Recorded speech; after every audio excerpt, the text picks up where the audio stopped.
Which is the ultimate hot hatch? Well, in this video we're going to find out, because I've brought together my three favourite: the Mercedes-AMG A45S, the new Toyota GR Yaris, and the recently revised Honda Civic Type R. Now, what we're going to do is compare them across a range of categories. I'm going to hoon them around a lap. I'm going to test their braking performance. I'm going to compare the sound that their engines make.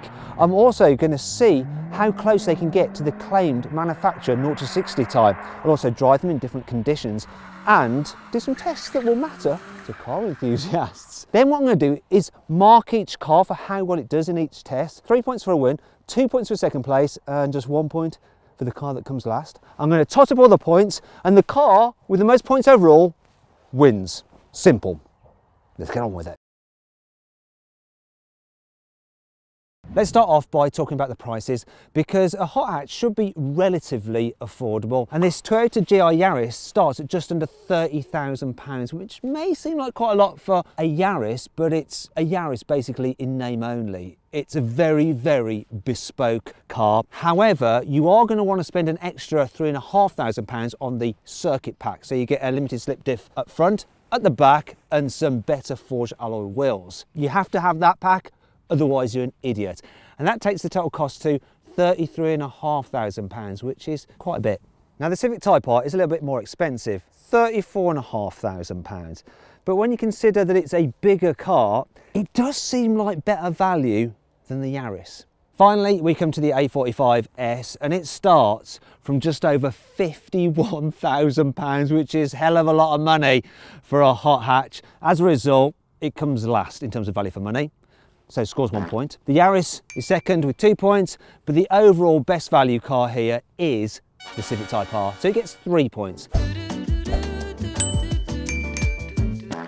This next category is all about fanboy pleasing facts. You know, the kind of information that you can bore your friends with about your car. Fanboy pleasing facts. And in the case of this A45S, it's the fact that it has the most powerful 4-cylinder series production engine ever produced. Churns out 421 horsepower, and it's hand built by men and women in Alfalterbach, Germany. This one is actually made by a chap called Mark I can't read his last name, he's got a weird signature. But well done, Mark. You built it with your hands. Facts. The Honda Civic Type R is the quickest front-wheel drive production car round the Nürburgring with a time of 7 minutes, 43.8 seconds. Ow. We've got to stop doing this thing where I get kicked in the arse when I say Nürburgring times. Anyway, bizarrely, this car is actually 5 seconds quicker around the ring than the A45S, which is Facts. I think I lost him. Anyway, if you want the ultimate fanboy car, it's got to be this. Reason being, this is a homologation special. It was built to go rallying, and Toyota had to build 25,000 of them as a road car. I mean, it's really special. It may be called a Yaris, but the only thing it shares with the normal Yaris are its headlights, its door mirrors, and its little roof aerial. It's bespoke. It's hand built by specialist engineers at Toyota's special Motomachi plant in Japan. This car actually takes 10 times as long to build as a normal Yaris, and it's got loads of trick stuff like clever switchable 4-wheel drive system and stuff like that. It is insane, and that's why it scores 3 points, the Civic scores 2 points, and the Mercedes-AMG 1 point for the fanboy pleasing facts. Stop that. Each of these cars has a feature which allows you to be a bit of a hooligan. So that Honda Civic, it's front wheel drive, brakes traction really easily, so you can do smoky burnouts away from the line, even though it is just the front wheel spinning. Still annoying for people around you. That Mercedes-AMG, it's got a really clever drift mode, which allows you to overspeed the rear wheels and slide it like a rear wheel drive car. You can do donuts in it. It's amazing. Though you never actually use it that often. You see, this Yaris actually has the most useful feature, and it's a manual, old-fashioned handbrake. And when you use it, it actually decouples the engine. It's designed to be used like you're a rally car doing handbrake turns. And that means that if you're going one way and suddenly think, no, I want to go the other, you can quite easily turn it around. And that's why the Honda scores 1 point, the Mercedes 2 points, and this Yaris 3 points. Brilliant.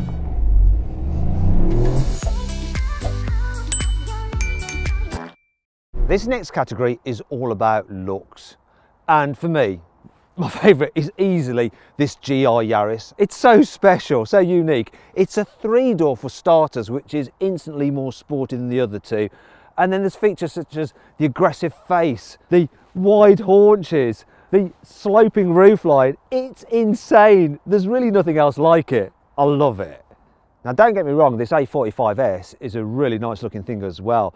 For starters, the normal A-Class looks great, but this one with all the aero on it, just way more aggressive. It does stand out, and I do like this yellow paint. The only problem for me with it is the fact that it's identical to the A35, which is cheaper. The only difference between the two are the fact that this one has quad tailpipes and the A35 has just dual tailpipes, and that's it. So people might get them confused, and you don't want that when you spent all that money. Finally, we come to the Honda, and I'm not going to mince my words here. This car looks sorry, it just does. It's as though a 10-year-old boy has designed it after eating about 1 kilogram of sweets. It's a little bit embarrassing to be seen in, to tell you the truth. I think they should probably just change the H on the number plate to a Y, and it'd be about right. Yuck. That's why this car scores 1 point for looks, the Mercedes 2, and the little Toyota 3 points. Now you come to the sound test, because you want your sporty hot hatch to sound good. So let's hear them. First, the Honda. Soft limiter. See what it's like when you're actually driving.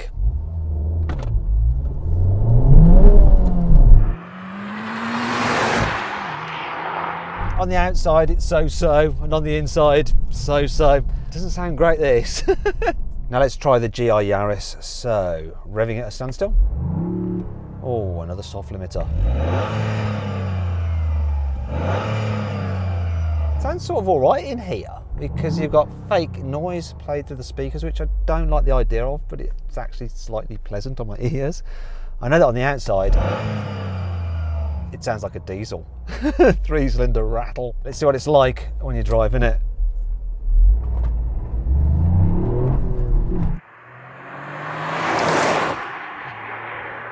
Yeah, I know it sounds bad on the outside.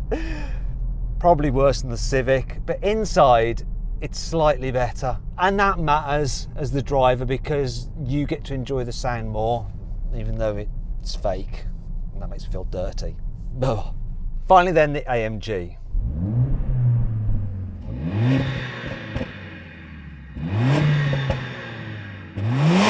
Or you can rev it all the way up. So for the stationary noise test, this definitely wins. Oh, a little pop there. Right, let's see what it's like when you're driving it. Here we go.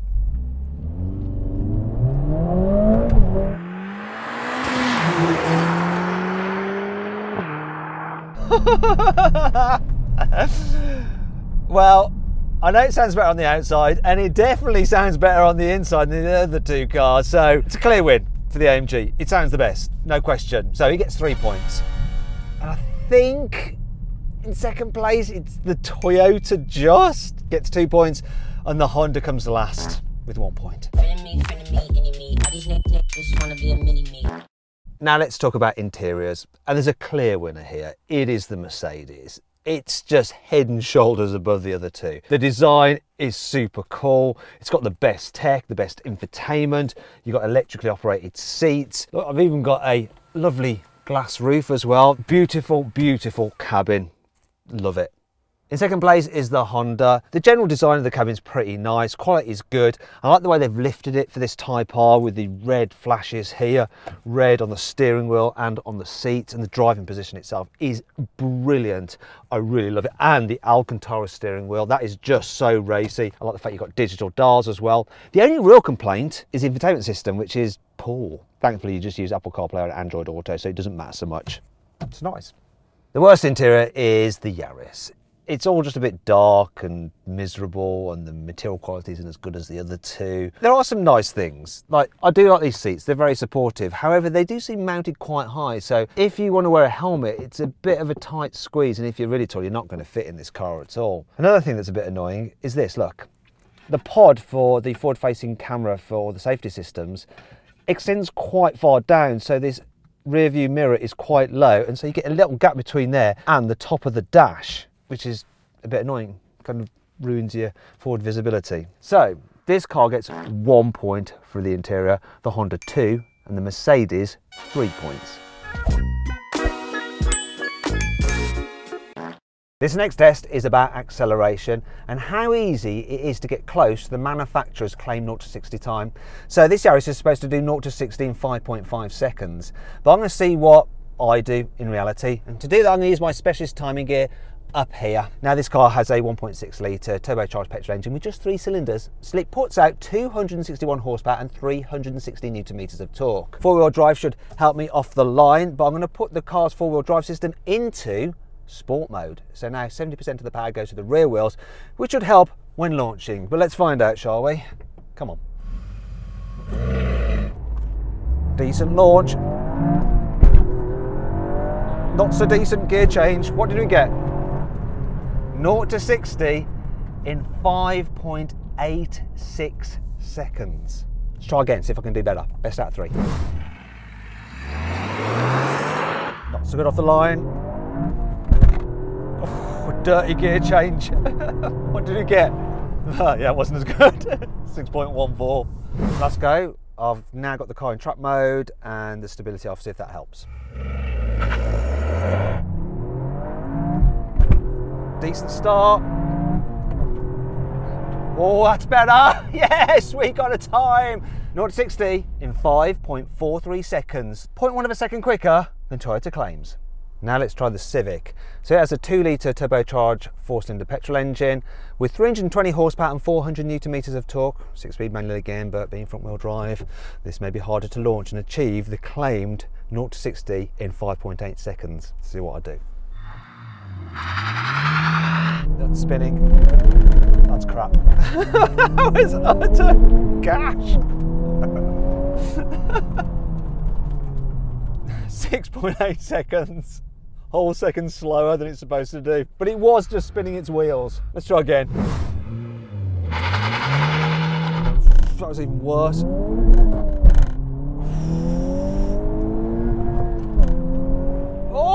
Oh, yes! 5.89. Quite pleased with that.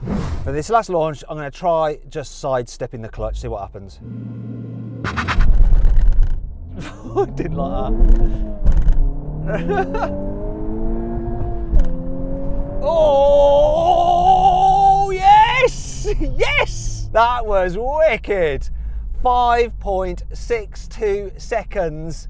So that is 0.2 of a second quicker than the manufacturer claims. So I did it in the Yaris 0.1 second quicker than the manufacturer claims. So this isn't the lead so far. Finally then we come to the AMG, and just like with the Honda, you've got a 2 litre 4-cylinder turbo petrol. Though somehow the Germans, they managed to get an extra 100 horses out of their 4-cylinder 2 litre. It has 421 horsepower. It's mad. How have they done that? It's also got 400 newton meters of torque. As a result, Mercedes says it will do 0 to 60 in 3.9 seconds. But remember, this is all about how close or how much you can better the manufacturer's claim time. So let's see what I can do with this Mercedes, and it takes no skill at all. It's got an 8-speed dual clutch automatic gearbox with launch control. I don't do anything besides put my left foot on the brake, throw the throttle, go into race start mode, release the brake. God, it's brutal, this thing. Whoa! Ooh. 0 to 60 first go, 3.86 seconds. Interesting.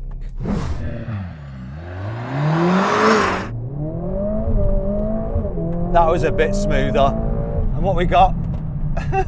Exactly the same, 3.86 seconds. Felt better, was the same. Final go. This time I've turned the stability all the way off. See if that makes a difference.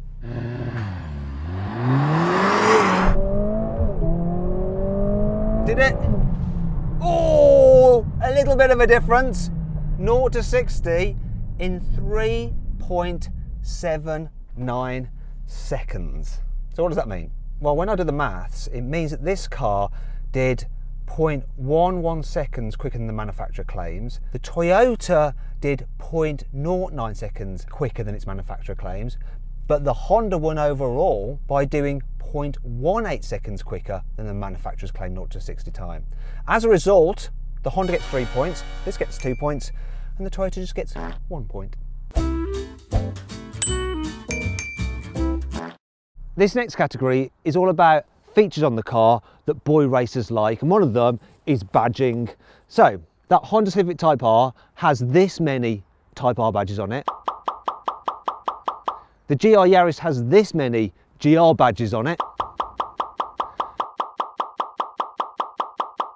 But that's nothing. This car has this many AMG badges on it.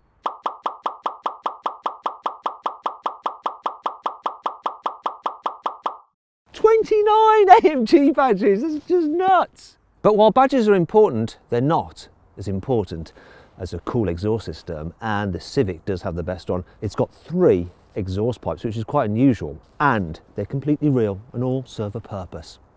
While 3 exhausts are impressive, they're not as impressive as having a carbon fibre roof, which is what this GR Yaris has.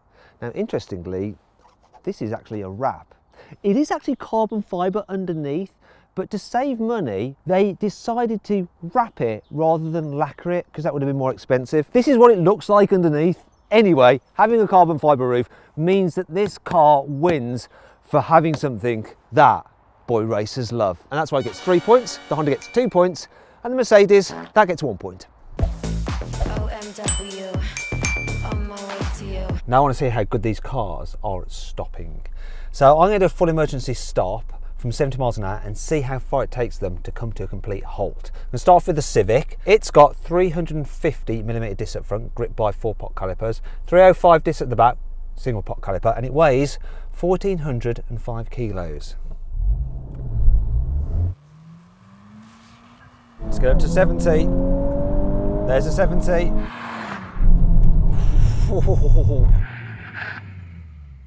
So it stopped from 70 miles an hour in 48 metres. It's not bad, that. Ignore the fact that that's saying kilometres an hour up there for reasons, settings, so it's in metres, not feet. Now it's time for the AMG. It has 360mm discs up front, gripped by 6-piston calipers, and at the back you've got a single piston caliper gripping a 330mm disc. So the largest brakes, but then it does have the most weight. It comes in at 1,660 kilos, so it's a bit of a lard arse. Let's see how that affects the braking performance from 70. Right, here we go. 70. What are you gonna do? Oh, sore. It broke from 70 miles an hour in 49 metres, which is 1 metre more than the Honda. But how will the Toyota do? This GR Yaris has 356mm discs up front, gripped by 4-pot calipers. At the back, you've got 297mm discs gripped by 2-pot calipers. The thing about this car though, it's about the weight. 1,280 kilos, so it's by far and away the lightest car. Will that help it with this brake test? Let's find out. I love this engine. Okay, here we go. Come on! Oh, almost pushed the pedal through the floor. What do you get? So this stopped from 70 miles an hour in 50 metres. So despite being the lightest, it lost. The Honda one gets 3 points, the AMG was second, gets 2 points, and this just gets 1 point.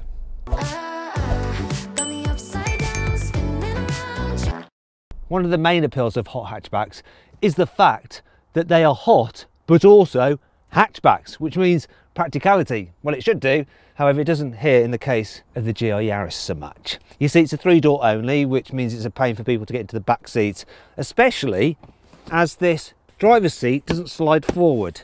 The passenger does, but for some reason, driver's seat, no. So I'm gonna have to get in this way.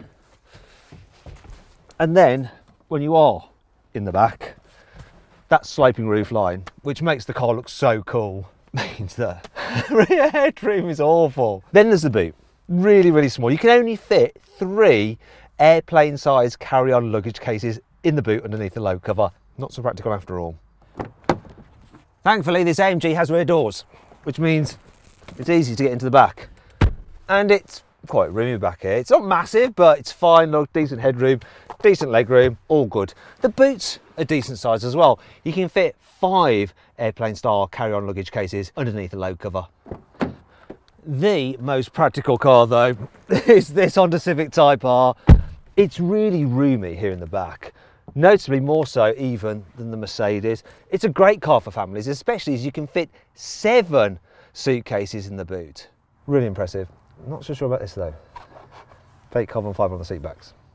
Anyhow, despite that, it still wins 3 points for practicality. The Mercedes gets 2 points and the little GR Yaris just 1 point. If you buy a hot hatch, you're probably going to want to take it on track at some point. So I'm going to compare these cars on a circuit, starting with the Civic Type R. Now I'm going to drive them around this little sprint course and time them, see which one does the quickest lap. Now it's the middle of winter and it's very, very icy. So there's my racing driver excuses right there. And this being front wheel drive only means it's struggling already to put down its power. Whoa, and it's a little bit leery. Come on, let's go. Got it in R+ mode, but with the stability on, just to help me out a bit, because it can get a little bit leery, this thing. Come on, steady on the power, be patient. Whoa, whoa, it just wants to lift off oversteer. Oh, come on. Oh, the brakes are so nice though. It really does just feel flat, solid and race car like. If only it was summer and dry, I reckon it'd be amazing. Feels like a racing car. You did a 31.82. I'll take that. All right, let's see what the Toyota can do. So I've got it in track mode because I'm on a track. I've got rev matching on because the pedals are a bit too far apart for me to confidently heel and toe. And I've got stability off because I've got all-wheel drive. Come on, let's see if that's a mistake. Hopefully I won't crash it. Oh, it feels, whoa, it'll slide a bit. So in track mode, it sends 50% of the power to the rear wheels, which is great because it means you can just get on the power a little bit earlier than I could in the Civic. It feels a little bit more pointy because it's shorter. It's slightly less race car-like. I don't think you get quite as good feedback through the controls as you do on the Honda, and the gear shift, while lovely, isn't quite as snappy. That's across the line. Was it quicker though? You did that one in 31.27. Ooh, slightly quicker than the Honda then. Finally, we come to the Mercedes. So I got in race mode with the stability and sport handling mode. So let me fool around a bit, but should gather me up if I get a bit too carried away. But let's find out. Oh. It will slide around, this thing will. It's very clever how leery it can be. Oh, that's not going to be good for my time, but maybe the engine's performance can help bail me out. Oh, it feels a bit more electronic than the other two, this car. Like, all the systems are just helping you be a bit better than you really are, but let's find out if that actually works out to a quicker lap time. You did that in 30.36. This is the quickest car, and it was also a lot of fun sliding it around. This wins the track test.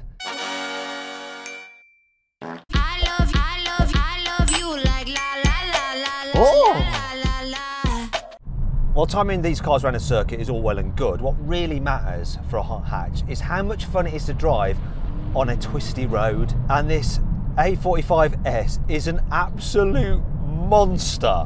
It covers ground so quickly and so effortlessly. You'd be amazed how quick it can go. In fact, in some ways, you can go too quick in it because you're hooning along, having fun. You look down at the speedo and you realise that you're going quick enough to go straight to jail. Now that is a slight problem because you have to be absolutely hammering it to really get the thrills from it. And sometimes it's just too hard to do it safely on the roads. Another slight detraction is the fact that it's automatic. Yes, you can change gears yourself by pulling on the pedals, but it's not as involving as having 3 pedals and a manual gear shifter. But still, this thing is epic and really good fun. Jumping out of the Mercedes and into this feels a lot more analog, whereas the Mercedes more digital. You feel that its systems are just helping you a bit more. This, for starters, has a manual gearbox and 3 pedals, and the placement of the pedals is perfect for heel and towing, which just adds to the fun. And this is an amazing car. There's just so much feel through all the controls. It's absolutely epic. I think, had it been completely dry on the track, this would have put in the quickest time. The problem comes though, when the conditions aren't quite so good, it can all get a little bit sketchy. It starts spinning up its wheels and gets a bit terrifying. And really, on an unfamiliar road, you can't cover ground as quick as you can in the Mercedes. However, generally, most of the time on a twisty road, you just get a little bit more back from this car. You feel like you have to work harder at it. And so ultimately, it's just a bit more fun. Finally then, we come to the GR Yaris, and what an amazing little car. So this combines the sure-footed ground covering capability of that AMG, but with all the tactility of the Honda. I'm absolutely in love with it. Now, being small, you can really thread it down a twisty back route full of confidence, and obviously you've got all that grip from the 4-wheel drive system. It's insane how quick you can go in it. You can still have fun at lower speeds than in the other 2 cars. There's just something about it. Part of the reason for that is that you can change the 4-wheel drive system from sending 60% of the power to the front to having 70 at the back when you're in sports mode. So you get pushed out of turns and it feels like a sports car, not like a Yaris hatchback. Though of course it's not really a Yaris hatchback at all, is it? It's a homologation special rally car. And what a little thing. It's just nuts. Cars like this will not be built again. This is a watershed moment. Anyway, enough of all that. I need to give you some scores. I'm gonna give the Yaris 3 points.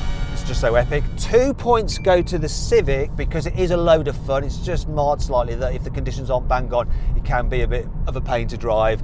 And 1 point to the Mercedes because while it is brilliant on a twisty road, it's almost a little bit too easy. It's not as involving as the other 2 cars. The final challenge is what these cars are like as daily drivers, because the thing about a hot hatch is it's often your only car. So you need to be able to use it for just general commuting and driving around town, and it shouldn't get on your nerves. I'm going to start off with this Toyota, and it's actually surprisingly good. Round town, being small makes it dead easy to drive and nip through traffic, makes it easy to park. The only downside is that the rear window is quite small, but it doesn't matter because you've got parking sensors and a rear view camera, which is fairly decent. Another thing that's good about it is the fact that while the suspension is on the firm side, and it's even firmer still with this track pack, it's not bad. It can cope with speed humps, it can cope with potholes. It's an easy car to drive around town. And that beeping you hear there is that you've got all the safety systems such as lane departure warning. Now what's even more important is that when you get on the motorway, this car has a feature which is brilliant and it makes it easy to live with. And that's automatic cruise control with lane keeping assist. So it'll do all the hard work of keeping you in lane, keeping you a safe distance from the car in front. So those long motorway journeys are just less stressful. The only real problem this car has is that the sound insulation isn't great. So you do get quite a lot of noise from those tyres echoing around the cabin. But really, for this kind of car, it's surprisingly easy to live with. Now I've jumped into the Civic. You might think that this is going to be a better daily driver than the Yaris, but while it does come with adaptive suspension as standard, so you can put it into comfort mode, the difference isn't as much as you might think. It still does struggle a little bit with tiny imperfections in the road. It's not too bad though, and you could quite easily live with it. One thing that this isn't as good at as that little Yaris is the fact that it's a bigger car. As a result, it is harder to park it, and you do sit really low in the Civic Type R, which is absolutely brilliant when you're driving on track or on a twisty road because you feel part of the car, but it does mean that your view forwards isn't quite as good.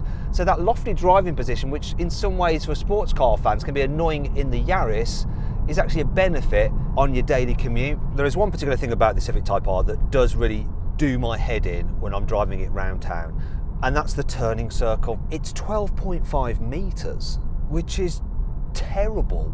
By contrast, the Yaris is 10.8 meters. That means that if you need to do a U-turn or you go around a mini roundabout, it's such hard work in this Civic Type R. It does my head in every time I have to park this.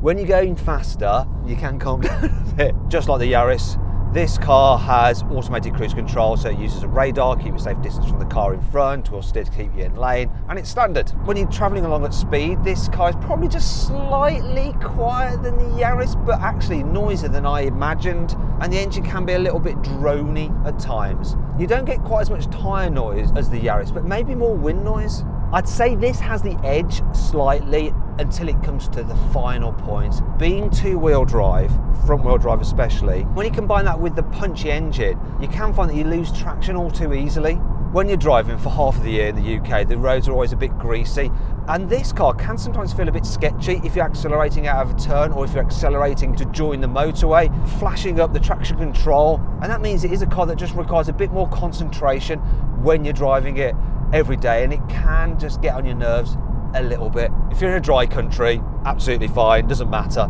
that it's only two-wheel drive, but you really do feel the benefit of four-wheel drive in the UK. Last but by no means least, we come to the A45S. It won't surprise you that this is the best daily driver. The ambience of the cabin is better than the other cars for starters. Being an automatic makes it easy to live with, especially around town. To be fair, sometimes this automatic gearbox can jolt randomly, but still it's easier than shifting gears yourself. And it's quite manoeuvrable as well. Much better than the Civic, not quite as good as the Yaris. The visibility is very good in this car, better than the Civic, so it's easier to thread through traffic. And let's be honest, just being sat inside this cabin for any length of time is nicer than being sat in the other two cars. And the infotainment system, brilliant. Easiest to use. Now this car has the Plus package on it, which costs an extra £6,000, which is a lot of money, but it does include adaptive dampers. And then when you've got the car in comfort mode, it's really good over bumps. It's better than the Civic, and it's definitely better than the Yaris. Honestly, this is an easy car to live with. Now when you're going at speed on the motorway, it feels the most refined as well. It's not dead quiet. You do still get quite a bit of noise from its sporty tyres, but it is quieter than the other two and better for longer journeys, apart from one thing, and that's the fact that in the UK you cannot get this car at all with adaptive cruise control with steering assist, which is bonkers. I don't know what Mercedes UK were doing by not making that feature available. I've driven this car in Germany with that, and it's really good, and that is really my only gripe with this car. Most people won't care, but I really do love that. You can shut up. That is another thing that annoys me about this car. She's always chiming in when you mention the M word. Anyhow, despite the fact that you're always interrupted by the voice recognition system and you can't get adaptive cruise with steering assist, this is still the best daily driver. And so it scores 3 points. The Yaris just about edges the Civic, so it gets 2 points, and the Civic comes last with 1 point.